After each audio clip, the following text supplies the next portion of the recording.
नमस्कार दोस्तों, कैसे हैं आप लोग। हमारे YouTube चैनल श्री जीवन मंथन में आपका हार्दिक स्वागत है। दोस्तों, गरुड़ पुराण श्रृंखला भाग 11 में हम जानेंगे दशगात्र विधि वर्णन। लेकिन दोस्तों, वीडियो शुरू करने से पहले मेरा आपसे अनुरोध है कि हमारे चैनल को सब्सक्राइब करना ना भूलें और बेल आइकन के बटन को भी दबाइए दोस्तों, ताकि हमारे चैनल से संबंधित ताजा अपडेट्स आपको मिलती रहे।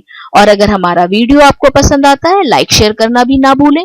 आपके सुझाव भी सादर आमंत्रित हैं। गरुड़ जी बोले, हे भगवान, आप मुझे दशगात्र विधि बताने की कृपा करें। इससे किस पुण्य की प्राप्ति होती है? पुत्रहीन का कर्म कौन करे? श्री विष्णु भगवान बोले, दशगात्र विधि के करने से सत्पुत्र पितृऋण से छूट जाता है। शोक को त्याग कर धैर्य धारण करके पिता के निमित्त पुत्र पिंडदान करे। कर्म के समय अश्रुपात निषिद्ध है। रोने से अश्रुजल, नाक का मल एवं श्लेष्मा आदि घृणित चीजों को प्रेत को विवश होकर भोगना पड़ता है। अतः रोना निषिद्ध है। मनुष्य 1000 वर्ष तक भी मृतक के लिए शोक करे, परंतु वह दिखाई नहीं देना चाहिए। पुत्रहीन पिता की क्रिया उसकी पत्नी करे। पत्नी के ना होने पर मृतक का सगा भाई क्रिया करे। बहुत से सगे भाइयों में यदि एक भी पुत्रवान हो तो उसके पुत्र से सब भाई पुत्रवान माने जाते हैं, ऐसा मनु का कथन है। बहुत सी पत्नियों में से एक भी पुत्रवती हो तो उसके पुत्र से सब पत्नियां पुत्रवती मानी जाती हैं। यदि सब भाई पुत्रहीन हो तो मित्र, यदि मित्र भी ना हो तो पुरोहित पिंड दान करे, परंतु क्रिया लोप ना हो। यदि कोई स्त्री या पुरुष अपने इष्ट मित्र की क्रिया करता है तो वह अनाथ प्रेत संस्कार करने के कारण कोटि यज्ञों के फल का भागी होता है। पुत्र को पिता का दशगात्र करना चाहिए। पिता के सामने यदि उसके बड़े बेटे की मृत्यु हो जाए तो पिता पुत्र का कर्म ना करे, यह कर्म किसी अन्य से करावे। अनेक पुत्र होने पर ज्येष्ठ पुत्र पिता का कर्म करे। 12 महीनों के कर्म कर लेने पर वार्षिक श्राद्ध सब पुत्र अलग अलग करें। दशगात्र करने वाला एक बार भोजन करे, भूमि पर सोए, सदा शुद्ध रहे और ब्रह्म के ध्यान में लगा रहे। माता पिता की क्रिया करने से पुत्र को वही फल प्राप्त होता है जो फल पृथ्वी की 7 परिक्रमा करने से मिलता है। दशगात्र को करने वाला बरसी होने तक एकाहारी, भूमिशायी आदि क्रिया करता रहे, इससे गया श्राद्ध का फल प्राप्त होता है। दशगात्र कर्म कुआं, तालाब, बाग, तीर्थ या देवालय में मध्याह्न के समय बिना मंत्र के स्नान करे।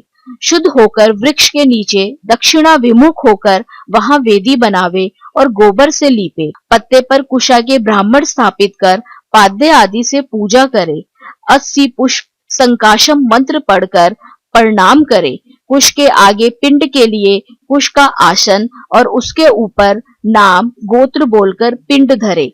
चावल या जौ के आटे से पिंड बनाकर उस पर चंदन एवं केसर के पुष्प चढ़ाकर धूप, दीप, नैवेद्य, तांबुल और दक्षिणा उसके आगे समर्पित करे।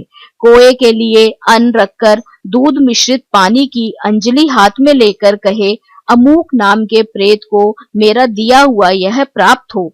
अन्न, जल, वस्त्र, हल जो देना चाहे प्रेत के नाम से दे। यह सब मृतक के लिए अनंत फलदायक है। प्रथम दिन से लगाकर सपिंडी विधान तक मृतक स्त्री या पुरुष दोनों का नाम के साथ प्रेत शब्द का उच्चारण करे। पहले दिन जो विधि पूर्वक दिया जाए उसी विधि तथा उसी प्रकार के अन्न से नवपिंड दे।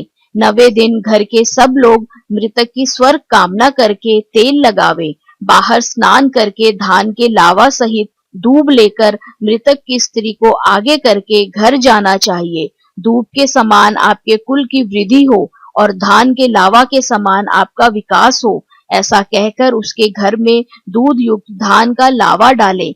10वें दिन उड़द का पिंड दें। इसके बाद सब बांधव मुंडन करावे और क्रिया करने वाला फिर मुंडन करावे। इसके बाद कौशिक ब्राह्मण को मिष्ठान से भोजन कराकर प्रेत की मुक्ति के लिए हरि का ध्यान करके हाथ जोड़कर प्रार्थना करें। आदि और अंत से रहित शंख, चक्र तथा गदा को धारण किए अक्षय पुंडरीकाक्ष देव विष्णु आप प्रेत को मुक्ति दें। इस प्रार्थना के मंत्र को श्राद्ध के अंत में प्रतिदिन पढ़े। स्नान करके घर जाए और गो को ग्रास देकर स्वयं ग्रहण करें। इस प्रकार गरुड़ पुराण के अंतर्गत 10 गात्र विधि वर्णन नामक 11वां अध्याय संपूर्ण हुआ। दोस्तों, गरुड़ पुराण श्रृंखला भाग 12 में हम जानेंगे 81 दिन विधि वर्णन।